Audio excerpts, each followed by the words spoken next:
An absolutely outrageous ending in Pittsburgh today. We're going to break down all the chaos that happened in the bottom of the ninth inning in this game. Quick reminder before we get started, please consider subscribing if you are interested in more MLB breakdowns. We'll be doing these all year. I appreciate your time. Let's get straight into it. 2-1 game, 0-1 count, bottom of the ninth inning. Pittsburgh is up to bat.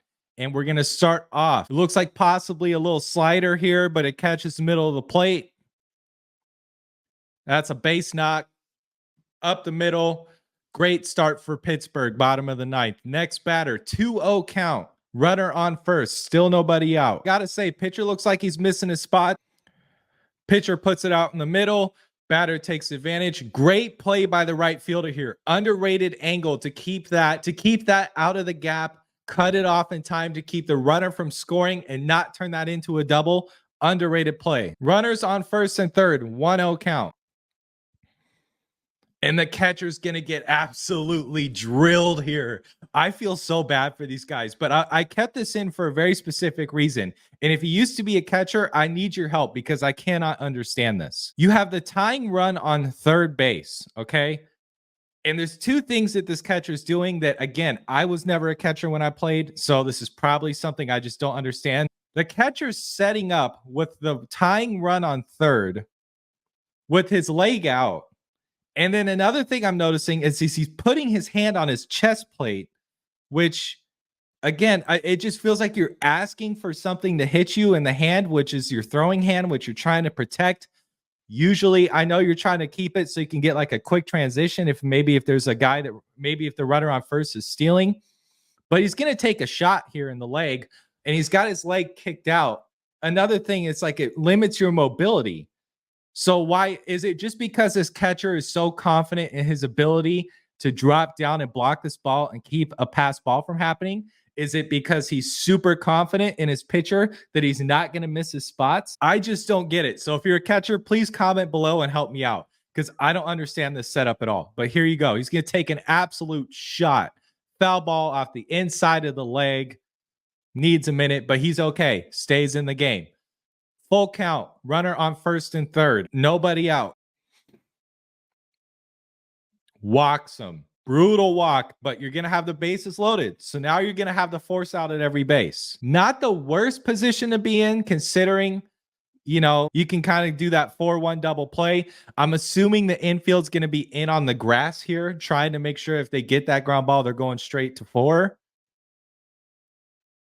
Little chopper down the first base side. Throws it home, and the umpire calls him safe. And I have to say, it looks like he's out by a mile here. Look at this play at home. Here, let me move my fat head out of the way. I mean, he looked out by a mile there. Thank God for the challenge. They're going to immediately challenge the call. We're going to look at the replay and... I mean, guys, he's out by a mile. The umpire's right there. That's not even close. I know it happens quick, but that seems like a tough one to miss there. And whenever things like this happen, it makes me think back to the 100+ years that replay wasn't in baseball, and they would have just let this call slide, even though everyone in the stadium knows he was. So thank God for the replay.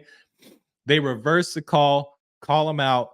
Moving on to the next batter. Huge out at the plate there. Huge out. Now, I believe they have the corners in, but not the middle infielders. I think they're hoping they can still turn 2 here. 2-2 count, 1 out, tying run on second, or tying run on third, winning run on second.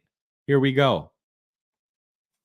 You get the ground ball up the middle, diving stop, touches the bag with his hand, and then throws it away to lose the game. Frustrating loss, but we can't put too much blame. This is a hell of a play by the shortstop here to keep this on the infield and give his team a chance. If he can even if he decides to just touch the bag and eat the throw here, you got a chance to keep your team in the game, push it on to extra innings, but he's trying to end the inning to force the throw to first. So maybe you would like to see him hold on to it here. You can't get too mad about it. It looks like he had a chance to get him. It is a frustrating loss, but that's a hell of a play by the shortstop. It's going to happen. Ideally, you'd like to see him maybe eat it here. You can tell he's frustrated. He feels like he messed up. It happened so fast. He probably really felt like he could have got him and got him out of the inning. You're looking to turn two. You're getting excited. You finally get the two ball. You just can't execute that final throw and you rush it a bit. But an absolutely crazy ending in this game. Up next, I'm probably going to be doing the bombs away Brewers absolutely melting down my Mariners today, scoring 12 runs, a couple home runs. Emerson Hancock got absolutely rocked. Tough to be a Mariners fan right now. If you're interested in more breakdowns, please consider subscribing, and I will see you guys in my next video.